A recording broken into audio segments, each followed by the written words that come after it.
ചേട്ടാ ചോദിച്ചപ്പോ ആർക്കും മനസ്സിലാവുന്നില്ലേ?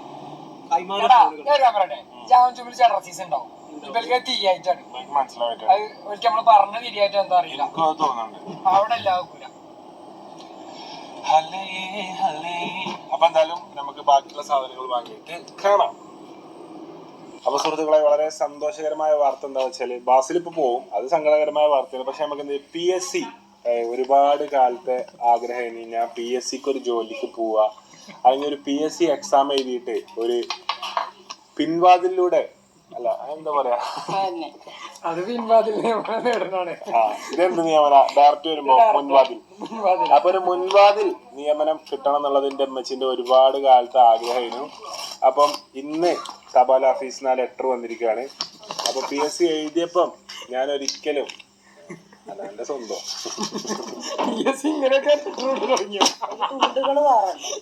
അയ്യോ തുണ്ട് ചാടും ഇതേതായാലും സാറേ അഡ്രസ് പബ്ലിക് ആക്കരുത്. ഇല്ല ഇല്ല ഇല്ല ഇല്ല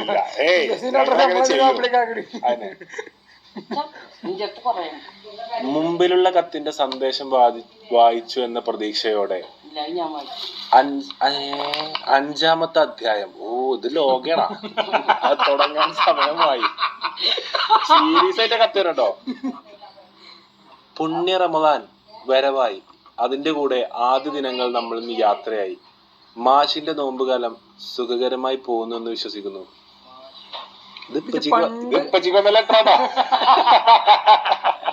ഇപ്പാ നോക്കി നോക്കി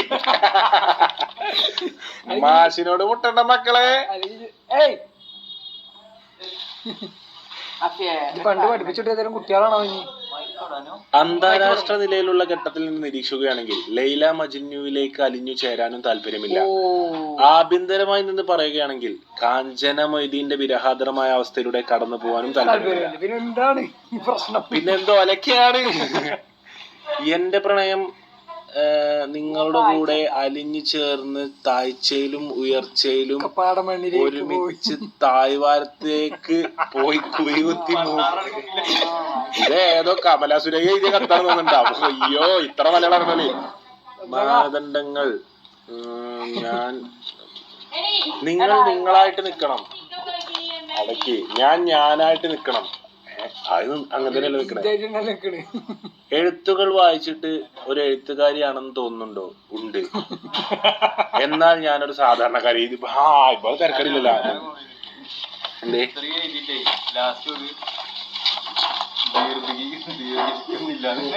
4 പേപ്പർ A4 കത്തയച്ചിട്ട് ദീർഘിപ്പിക്കുന്നില്ലാന്ന്. ഇതിന്റെ സിനിമ റോൾ ഉണ്ടാക്കേണ്ട ടൈമാണ് പോണേ. അതിനെ റെഡി ആയിക്കിട്ടോ. ഇതിനൊന്നും താല്പര്യമില്ല എന്നെനിക്കറിയാം. അതെന്താണെന്നറിയുമോ? നിങ്ങൾക്ക് വേണ്ടി മാത്രം സൃഷ്ടിച്ച പെണ്ണിനെ ഇതുവരെ കാണാത്തത് കൊണ്ടായിരിക്കും.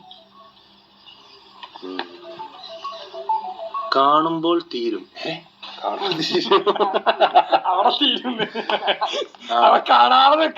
ഒന്നിക്കാൻ വിധിയുണ്ടെങ്കിൽ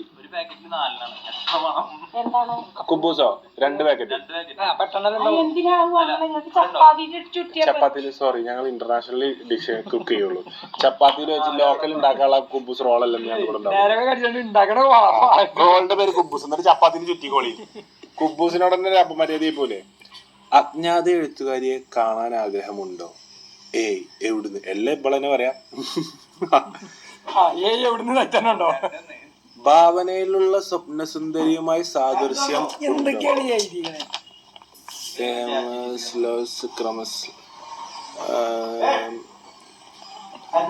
മനസ്സിൽ നിന്ന് ഉദ്ഭവിച്ച അനുരാഗത്തിന്റെ കിരണങ്ങൾ വൈകാരികതയുടെ തൂലികയുടെ സഹായത്തിൽ വാക്കുകളുടെ ശക്തിയിൽ സ്വരമായി കലർന്ന് മനസ്സിന്റെ ഫോണുകളിൽ എഴുത്തുകൾ വാചാലമാകുന്നതെന്ന് കേൾക്കണമെന്നുള്ള നല്ല മാർഗം കണ്ടെത്തണമെന്ന് അഭ്യർത്ഥിക്കുന്നു.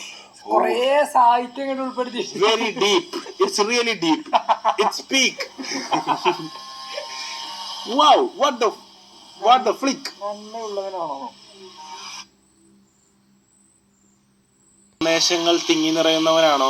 പ്രണയ കുടീരത്തിൽ അകപ്പെട്ടിരിക്കുന്നവനാണോ? ആരാധക പോലുമല്ലാത്ത അജ്ഞാത ശരീരം കണ്ടെടുത്തു. അജ്ഞാത ശരീരത്തിലെ മാഷ് അവഗണിക്കുമോ? ഇല്ല, ഞാൻ പരിഗണിക്കും. സാമൂഹ്യ മാധ്യമത്തിന്റെ സഹായത്തോടു കൂടി പരിചയപ്പെടണമെന്നായിരുന്നു ചിന്തിച്ചിരുന്നത്. എന്ത് ചെയ്യാൻ, എനിക്ക് ഇൻസ്റ്റഗ്രാം ഇല്ല. ഇത് വ്ളോഗ് മാത്രം കാണണം. നിങ്ങളെ പോലത്തെ ആൾക്കാരാണ്. ഇവക്ക് സാഹിത്യത്തിലൂടെ തന്നെ മറുപടി കൊടുത്താലോ? ഇവക്കുള്ള കത്ത് ഞാൻ തന്നെ ചെയ്തു. പണ്ടത്തന്നെ എനിക്ക് പോലും അറിയില്ല. പിരിയോട്ടിരിക്കാം ഞാൻ. ഇഷ്ടത്തോടു കൂടിയും ഭവ്യതയോടു കൂടിയും ചവറ്റുകൊട്ടയോട് കൂടിയും അല്ലല്ല, അത് വേറെ വരിക. ഈ കത്തിന്റെ ഗതി ചവറ്റുകൊട്ടയിലേക്ക്, അടുപ്പിലേക്കാണോ തീപ്പൊരിയിലേക്കാണോ സ്ഥാനം എന്നൊന്നും എനിക്കറിയില്ല. അപ്പൊ ഒക്കെ അറിയാം. മനോഹരമായ രാധാർത്ഥങ്ങളുടെ വാക്കുകളാൽ കണ്ടുമുട്ടാം. പൂമുട്ട് പറഞ്ഞോ. അക്കങ്ങൾ കുറിച്ച് വെച്ചോളൂ. ഇതിന്റെ മുമ്പത്തെ സീരീസ് മൂന്നോ നാലോ. ഇതിപ്പോ ഓരോ നേരത്തെ വരുന്നത് ഇനി വൈകുന്നേരം കടന്നുറങ്ങുന്നുണ്ടോ? ഇത് സ്വകാര്യമാണ്, ആരോടും പങ്കുവെക്കരുത്. ഇനി അവരോട് പറഞ്ഞാൽ മതി. എല്ലാ സീരീസും വന്നിട്ട് കൊണ്ടുവന്നാൽ മതി. അവിടെ എല്ലാരും ഇങ്ങനെ സീരിയസ് ആയിട്ട് കത്തയക്കണോല്ലോ. എന്ത് ചെയ്താൽ മതി അറിയോ? ഒറ്റ കത്തായിട്ട് അയക്കുക. കാരണം ഈ പോസ്റ്റ്മാന് പണിയാ പോണത്. പോസ്റ്റ്മാൻ ഗവൺമെന്റ് ശമ്പളത്തിന് ശമ്പളം ചോദിച്ചു. അതെ, ഡെയിലി ഇവിടെ കത്താണ്.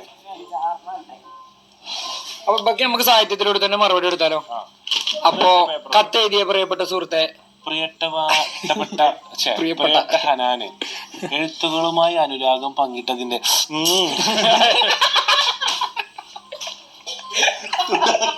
നാലാം തുടക്കം. പണ്ടത്തെ ചിങ്കാളി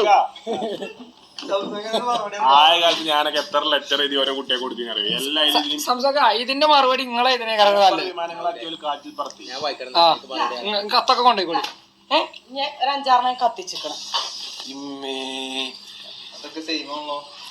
ഈ എഴുത്തൊക്കെ മറ്റേ KLF-ലൊക്കെ കൊണ്ടുപോയി പ്രദർശിപ്പിച്ചിട്ടുണ്ടെങ്കിൽ ആ കുട്ടിക്ക് ഇപ്പൊ എന്തോ ആകാമായിരുന്നു. ഈ കുട്ടി ഇതൊരു പുസ്തകമാക്കി എഴുതി പുറപ്പെട്ട് വെച്ചിട്ടുണ്ടെങ്കിൽ 150 രൂപയ്ക്ക് പുസ്തകം വിട്ടിട്ട് വല്ല ലാഭവും നേടാമായിരുന്നു.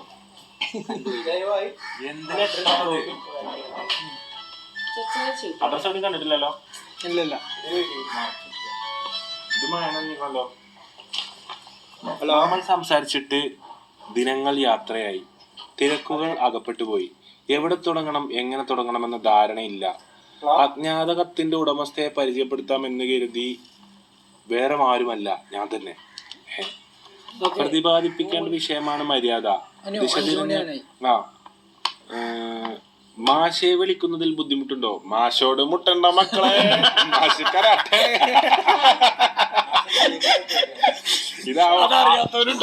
മാഷിന്റെ നാട്ടിനത് വരണോ മക്കളെ.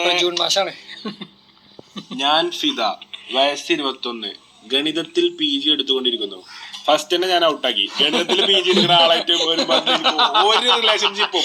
ഗണിതത്തില് എന്ത് നിങ്ങള് ഗണിതത്തില് മറ്റേ രാമാനുജനോ ഒരു അനുജനില്ലേ, ജയവർദ്ധനെ, ആരടാ രാമാനുജന്റെ ഒപ്പം ഡിഗ്രി എടുത്ത ആളാണെന്ന് പറഞ്ഞാലും ഞാൻ അംഗീകരിക്കൂല. കാരണം ഞാൻ ഗണിതത്തിൽ വട്ടപൂജയാണ്. അപ്പൊ എനിക്ക് ഈഗോ ഹേർട്ടാവും. ഗണിതം ഒരിക്കലും റെഡി ആവില്ല. ഈഗോ ഹേർട്ടാവും. കാരണം എനിക്ക് നടക്കൂല. വല്ല ഹിന്ദിയോ ഉറുദോ വല്ല അറബിയോ. ഇനി നിങ്ങൾ ഇംഗ്ലീഷിൽ PG എടുത്തോളൂ, നിങ്ങൾ ഡിഗ്രിയിൽ PG എടുത്തോളൂ, നിങ്ങൾ എന്തിനു PG എടുത്തോളൂ. അങ്ങനെ പറയും. അല്പം വാശിയും ദേഷ്യവും കുസൃതിയും സന്തോഷവും എല്ലാം കൂടെ ചേർന്ന സ്വഭാവമാണെന്ന് പറഞ്ഞത്. കാണുമോ, പരിചയപ്പെടുമോ, സംസാരിക്കുമോ എന്ന് പോലും അറിയാതെ രണ്ട് വ്യക്തികളെ ഈ കത്ത് എങ്ങോട്ട് കൊണ്ടെത്തിക്കും, എവിടേക്കും കൊണ്ടെത്തിക്കൂല എന്ന് ഒരു നിശ്ചയമില്ല. ഇതിവിടെ തീരണം. ഇനി കാലമാകുന്ന വിധി നമ്മളെ കണ്ടുമുട്ടിക്കാൻ അനുവാദിക്കുമോ? അനുവദിച്ചാലും തിരിച്ചറിയുമോ? തിരിച്ചറിയാത്ത ധ്രുവങ്ങളിലേക്കുള്ള യാത്രയിൽ നമ്മൾ പെട്ടുപോകുമോ? ഇതെല്ലാം സംശയത്തിൽ ഒതുങ്ങുമോ എന്നൊന്നും എനിക്കറിയില്ല. സംശയങ്ങളാണ് ജീവിതത്തിൽ പുതിയ അധ്യായത്തിന് തുടക്കം കുറിക്കുന്നത്. വാക്കുകൾ ഒരു കട എടുത്ത് എഴുതിക്കോട്ടെ. അപ്പം കുറെ വായിച്ചു കൊടുത്തില്ല. കത്തുകൾ വിളിട്ടോ. നോമ്പിന്റെ ടൈമില് എന്റർടൈനിങ് ആണ് കത്തുകൾ. അപ്പം നമ്മൾ അഡ്രസ് കൊടുക്കണോ വേണ്ടല്ലേ? ഇതിപ്പോ നമ്മള് കൊടുത്തിട്ട് ശരി ശരി വേണ്ട ഇതിപ്പോ നോക്കാം. ഈ പോസ്റ്റ്മാനിന് 2 വട്ടായി വീട്ടിൽ വന്നു. രാവിലെയും വന്നു, ഉച്ചയ്ക്ക് ശേഷം.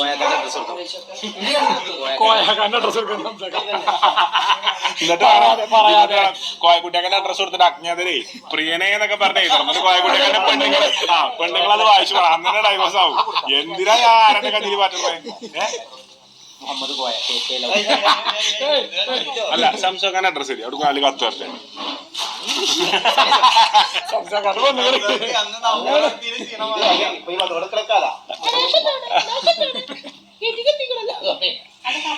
അപ്പൊ സുഹൃത്തുക്കളെ കത്തൊക്കെ എടുത്തു വെച്ചു. അപ്പൊ കത്ത് വായന ഇവിടെ അവസാനിച്ചിരിക്കുകയാണ്. എന്നാൽ ഇവിടെ ജസ്റ്റ് ആരംഭിച്ചിട്ടുള്ളൂ.